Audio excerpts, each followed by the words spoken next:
ইফতারির আগে যে দোয়া ওইটা আল্লাহ ফিরায় না। ইফতারি করার আগ মুহূর্তে আমরা যে পেঁয়াজু, আলুর চপ, বেগুনি, হ্যাঁ এগুলো খান আপনারা? রুয়াবজার শরবত খান নাকি? এই যে সাজায় রাখা হয় ডিজাইন করে, এইগুলো রেখে যখন দোয়া করেন এই দোয়াটা আল্লাহ শুনে খুব। আল্লাহ বলে কিরে ফেরেশতারা ঘটনা কি, এত খাবার কেন? আল্লাহ রোজা রাখছে, কি চায়? আল্লাহ ক্ষমা চায়।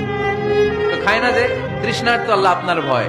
আমারা দেখছে না, আল্লাহ আপনারা দেখে নাই। জান্নাত দেখে নাই, আমার জাহান্নাম দেখেছে আল্লাহ কিন্তু জানে। তারপর ফেরেশতাদের মুখ থেকে বের করা হবে, সুবহানাল্লাহ পড়ে। আমার জাহান্নাম দেখেছি কিনা বলো। ফেরেশতারা বলে না, জাহান্নাম দেখে নাই। আমার জান্নাত দেখেছে কিনা বলো, জান্নাতও দেখে নাই। কিছুই দেখে নাই, আপনারও দেখে নাই। আল্লাহ এবার খুশি হয়ে যাবে। আমার খুশির জন্য আমার ভয়ে তৃষ্ণার্ত ক্ষুধার্ত সামনে খাবার হাত বাড়ালেই খেতে পারে, গ্লাসটা তুললেই পান করতে পারে, আমার ভয়ে খায় না।